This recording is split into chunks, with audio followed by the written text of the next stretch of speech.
Thanksgiving, we always eat lots of stuff. There's always lots of desserts, lots of options. So how do you know what's the right thing? So first of all, how many pounds do you think the average person gains between Thanksgiving and Christmas? 7. Did you say 20? Oh, 20? No, I didn't know. That's a lot of pounds. You should remember. Okay, it's about 4.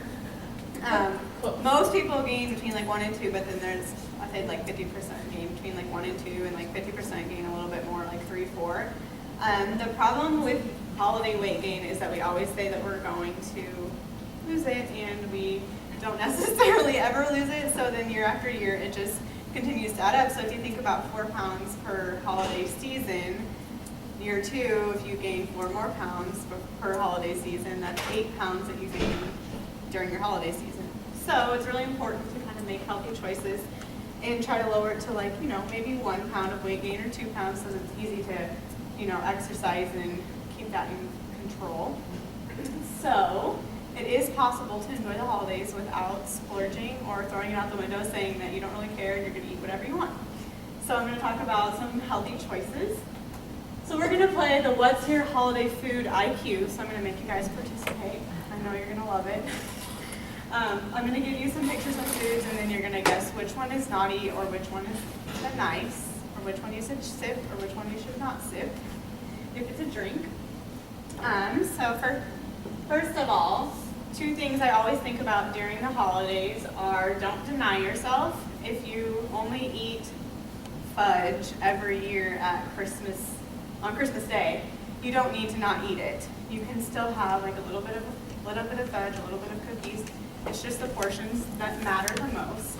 So I always try to keep portions in mind. So, when you go to a buffet, look to see what's out first, and then kind of pick your favorite foods that you absolutely cannot live without, and then eat those ones and just have smaller portions of those ones. That's probably the easiest way that's how I always do my dessert plate, I guess. Because, if you have pumpkin pie 3 times a year, why eat pumpkin pie? But when you have these awesome Christmas cookies that Mom made once a year, of course I want those too. So I always pick the awesome Christmas cookies that Mom made because they're only once a year.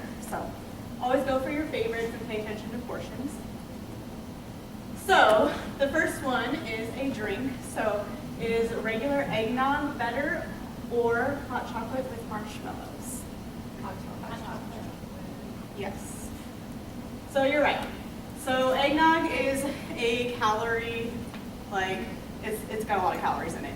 It's got cream, eggs, and usually like whipped cream in the eggnog, and sometimes people put, rum and I don't usually make eggnog, so I'm not sure what's all in it, but I know a lot of people put rum in it, at least my husband does.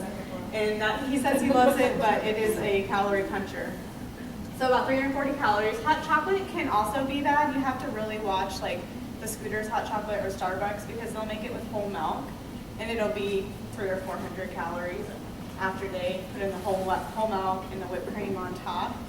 So make it at home with skim milk, or half skim milk, half water, something like that. That'll cut down on calories. Marshmallows are better than whipped cream, so mini marshmallows are a good option. It's only about 150 calories, so better option than the eggnog. So here's some other good options and bad options. On the left-hand side here, we have the ones that you should sip. So this is the hot tea and coffee, not very many calories in coffee. Sparkling water, diet soda, also 0 calories. Light beer would be a better option than the full dark beers. Champagne is only about 80 calories. Vodka and soda will be about 100, so you're starting to get up there into the hundreds per drink. Your wine, your apple cider, about 120, 150. And then hot chocolate again, if you make it with skim milk, would be about 150 calories. So that would be a good drink. I always say, if I'm going to do one of the ones on the other side, so the skip it side, so the eggnog or the spiked eggnog or the full fat hot chocolate, I always say count that as a drink and a dessert if you're going to have one of those. So, you can have it, but just don't have a cookie and your spiked eggnog at the same time. I would count it as both. So holiday punch can sometimes be also pack a punch of calories too, depending on how it's made. It's usually got quite a few calories, and then regular soda is obviously about 150, and regular beer can be anywhere from 140 to 200, depending on what kind of beer it is. So those would be your holiday drinks. So like I said, watch your calories with your drinks. They add up really fast. You don't think about your third glass of eggnog. You don't think about your fourth beer when you're sitting on the couch with your family. They add up, so I always try to drink water and drink a beer, or drink a beer, then drink a full glass of water, and then see what you want after that, just because it keeps you more full. So pace yourself with alcoholic beverages. All right, and our next one will be the meat. So which one would be a better choice? A slice of prime rib or a slice of dark turkey with no skin? Yeah. You're all looking at me like, am I right? I don't know. Yes, okay, so prime rib has a lot more calories than I ever thought it did. 400 calories per 4-ounce slice and 42 grams of fat. So prime rib is definitely only a once-a-year thing, which is what we have for Christmas. And I was like, wow, that's a lot of calories for prime rib. So dark turkey with no skin is going to be your best option. I always take the skin off. That's where all the fat is. That's going to add more calories. Dark turkey and light turkey are really not that much different in calories. I was surprised. It's only about a 10 to 15 calorie difference. So really both are a good option. But if you're going to have, dark turkey over prime rib, dark turkey is definitely a better option than the prime rib. Yes? We have a Christmas dinner where it's either prime rib or crab legs. I would probably go with the crab legs. Even though all the butter? It depends how much butter. I mean, I don't know how you make them completely, but I would think they would be a better option than the prime rib. So that's just my guess, but I don't have crab legs very often either. I don't either, just yeah, that one time. I would say that the crab legs are probably going to be a better option. There's more healthy fats in them, more seafood. Prime ribs probably going to have a little bit more fat than the crab legs. So I guess when you're cooking them, you could try to cook them with less butter. Or, I mean, I don't know what else you put in with them to make them, but. I don't know either. I just eat them. Well, you can check out what you make them with and see where you can make modifications with butter or, stuff like that. So, but I would say they'd probably be a better option than the prime rib. Or, yeah, prime rib. So, looking at meat choices again, there's the plated and the passet. So the plated would be your white meat, turkey, no skin, dark meat, turkey, no skin, ham, your lean roast beef, and a lean pork tenderloin. Your passet would be basically your meats with the skin on them because it adds more calories and more fat. And roast beef, with the fat on it, if you don't cut it off, you're eating quite a few more calories with that.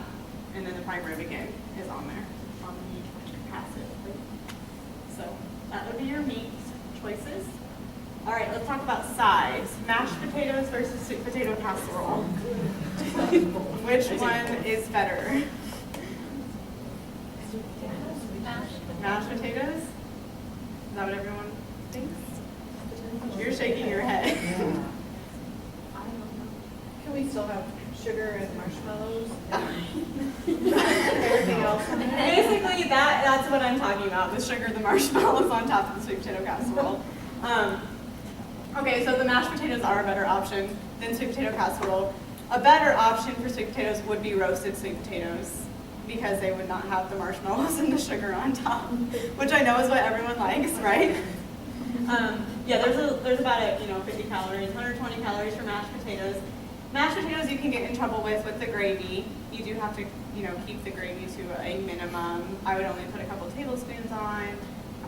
Most people put about 1/4 a cup, which is a lot of calories added onto mashed potatoes. So if you were going to have 1/4 a cup of gravy on your mashed potatoes, really a sweet potato casserole might be a better choice. So you're going to have to watch your gravy that you put on top of it as well. And sweet potatoes are great. They're really healthy. You just, when you add on all the marshmallow fluff and all that, it doesn't benefit you as much, I guess. So roasted sweet potatoes would be good though. So looking at some more sides, steamed green beans are very good for you. Like I said, the gravy, you'd want to keep it to a minimum, small portions. Cranberry sauce, the same thing, that can add up really fast. Mashed potatoes, we already talked about. Mashed sweet potatoes would also be a good option too. That would be pretty beneficial if you don't add too much butter or brown sugar or anything like that to them. That would be also a very good option. Green bean casserole, that's one of my faves. That can be a very bad one to have. It's all cream soup and the French fried onions on top. They kind of get you, so keep your portions pretty small with green bean casserole, and which I know is tough to do. It's one of my favorites. I always tell myself I only get this like maybe 5 times a year, but it's still not good for me. Sweet potato casserole, like I said, it's got the marshmallows on top, so it's going to be a few more calories. And corn casserole, my husband and I were talking about this morning. Corn casserole has the mac and cheese in it. We looked it up, it's got like mac and cheese and corn in it, so that would be why it's 220 calories, because it's a lot of cheese, a lot of full fat milk, and then corn in it. So also not your best option as well. My husband was very bummed about this. He told me to quit talking to him this morning. He's like, I'm just not going to eat anything for Christmas. So just a little tip in the middle of this, definitely look before you leave. So again, look at the buffet table, see what your options are before you go and make your plate. Also pick a small plate. The smaller the plate that you have, the less you're going to eat anyways. Your brain is going to think that you ate a lot. But if you have a small plate and you fill it all up, you're not really eating as much because you have a small plate. So I don't know, at our family Thanksgivings, we always have those big square plates, and then we have a round one. So I always pick the round one because the big square plates are actually really big, and you can pile quite a bit of stuff on them. So if those are the kind of plates that you have, try to find a smaller one because you'll probably eat less. And then you'll finish your plate and you'll be like, well, I'm done, I'm full, like dessert, maybe time for dessert. So think about your plate size. Also, think about whether you'd walk a mile for what you just ate. So if you are looking at the dessert bar and you're like, should I go, like, will I go walk a mile after I eat this pecan pie? You know, would I walk for that? So if the answer is no, then you probably shouldn't eat it. That's always kind of what I tell myself. So yes, and then once again, enjoy your favorites in moderation. Pick your favorites that are only once a year type of things. Speaking of pecan pie, which one of these is better when it comes to dessert? Pecan pie or pumpkin pie with whipped cream? Pumpkin. Yes, you're right. Pecan pie has over 500 calories in it. It's all sugar and butter and corn syrup and molasses and honey. So if you like pecan pie, you might want to cut your piece in half or not eat it with ice cream, because if you eat it with a scoop of ice cream, that's 633 calories. So pecan pie is very not so good for you. Unfortunately, this is what my mother-in-law makes every Christmas. She is from Georgia, so they have lots of pecans, so that's like a staple, and I'm like, oh, I'll have like a bite. Because it's lots of sugar. And then I think it has about 16 teaspoons of sugar in it, of one piece. And your daily limit for sugar for women is 6, and for 9 is 9 teaspoons. So lots of sugar in it. Pumpkin pie is a better option. It's healthier. Pumpkin's got a little bit more vitamins, minerals, less calories. If you take out the crust, if you make crustless pumpkin pie, which I know is kind of a new thing, it takes out about 100 calories too. So it's kind of like eating pumpkin pie pudding without the crust. So I've never tried it, but it would be a good option to take out some calories too. And Thanksgiving is always pumpkin pie season. So looking at some more desserts, we have pumpkin pie on the top. Apple pie's got about 400. Cheesecake is also one of those things you really have to watch. About 465 calories, but it's only for 1/12 of the cake. So that's, I mean, very small pieces of cheesecake. So that's typically what they cut them in when you buy a whole cheesecake. Actually, they're cut into 12s or even smaller. So it's still about 400 calories. Cherry pie, 486, and pecan pie, definitely 500. Could be even more depending on real butter, not real butter, different types of sugar, but it's around 500. All right, appetizers. So shrimp cocktail or spinach and artichoke dip? Yes. Shrimp cocktail is definitely lower in calories. The sauce is lower in calories than the spinach and artichoke dip. Spinach and artichoke dip is, like, spinach and artichokes are really good, but then it's got a lot of cream cheese, sour cream, mayonnaise, stuff like that. You can make spinach dip healthy though. I mean, I've got a lot of recipes at home where I use fat-free sour cream, fat-free cream cheese, fat-free mayonnaise, stuff like that. It does cut back quite a bit of calories, so you can make it like that too. This is the full fat spinach dip though that I used on here. So if I was going to pick spinach dip, I would just eat it with vegetables because then you'd have, your low calorie dipper with a higher calorie dip, or just a few chips and a few carrots or something like that, like half and half. But your shrimp cocktail is going to be a better choice, or chips and salsa is a better choice because the salsa is low cal. So these are some other common appetizers. I was surprised to find that Little Smokies 5 links was 220 calories. And I'm not real sure if that includes barbecue sauce or not. So those can add up really quickly. Those are one of my favorites, I know that. And then, so that would be your naughty list, your cheese balls, your crackers, your summer sausage. So if you like wine and cheese, that can kind of get you in a pickle. French onion dip with potato chips, 220 calories, but you only get 11 chips, so not very many, a small serving. And on the nice list, of course, we have the vegetable relish trays that are always a good option. Fruit trays, shrimp cocktail, bruschetta can also be good. You have to watch how many pieces of bread that you use, but the bruschetta itself is low in calories. Chex Mix would be an okay option, and roasted nuts are also another good option as well, as long as you keep your portions in control with the nuts. All right, let's talk about desserts again. Holiday fudge or an iced sugar cookie. You don't know? Any guesses? Cookie? Okay. It's actually the fudge. The fudge is lower in calories, and it's also very rich. You're not going to eat probably 6 pieces of fudge because it's very, very, well, I guess I shouldn't speak for everybody. But typically fudge is very rich. So you're probably not going to have as much of it as you are going to have with a cookie. These frosted sugar cookies run really high in calories. I think a 3-inch one is what the 250 is. So if you make cutout cookies, sometimes those cookie cutters are really, really big, and they make these giant cookies that are like this big. I know I have some that are like Christmas trees that are like this big. So if you frost them, those would be about 250 calories or so. So looking at some other types of cookies, like a regular sugar cookie that wouldn't have frosting on it would only be like 180. So if you make those cookies that are, I don't know, my mom makes them where you smash them with a glass. There's typical sugar cookies, you roll them out and mush them with a glass. Those would be lower in calories than the iced, regular, traditional cutout sugar cookie. Ginger snap cookies are 165. Fudge is 110 for your small little piece. And then if you like peanut butter balls, those would also be about 100 calories, but they're 100 calories per peanut butter ball. So you'd have to be satisfied with just one peanut butter ball, which is also very hard. Puppy chow or the candy cane? Candy cane. Yeah. Candy cane's gonna have no nutritional value whatsoever, but it's lower in calories.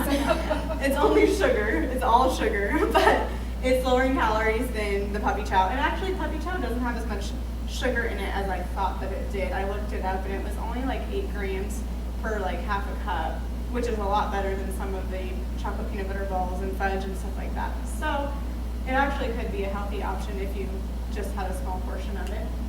It's about 180 calories. So looking at some more desserts here. Obviously the candy cane has no nutritional value whatsoever, but it's still low in calories. It takes you a long time to eat. It freshens your breath if you need that too. So there's a lot of benefits with candy cane. Fresh fruit salad, 60 calories. Your chocolate covered pretzels, I know a lot of people like dip those in almond bark or whatever. Those can be a pretty good snack too. You can have 8 of them for about 130 calories. Pumpkin bread, 140 calories. Puppy chow, and then peanut brittle is 210. So if you like peanut brittle, that's also a lot of sugar. It's pretty much, your peanuts with sugar mixed in and then you break it apart. So a better option would probably just be regular mixed nuts versus the peanut brittle. That way you don't have all the corn syrup that you're eating and all the sugar. So peanut brittle can actually do quite a bit of damage. I didn't know that about the peanut brittle until I looked it up. So I guess overall, make sure that you pay attention to your portions. and anything can be helpful in moderation and be mindful. So pick your favorites, savor the flavor. I actually read somewhere that we only really taste things for 3 bites.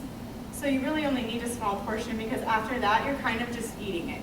So research shows that you really only taste and savor things for like 3 or 4 bites. And then after that you kind of pass your point of like, oh, this is really good. And I guess if you think about it, you really don't think that after like halfway through your really good food item. At least I don't.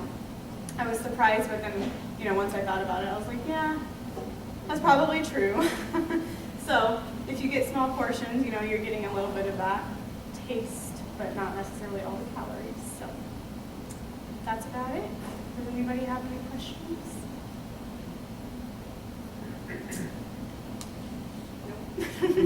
All right, well, that was just kind of a little bit of a fun presentation to do about, you know, how to keep your holidays healthy. I think it's always important. I think you can manage to get it through the holidays without totally just giving up your diet or giving up your exercise. Exercise is always really important. I tell all my clients, make sure you try to get out on Thanksgiving Day and do something. There's so many things you can do now.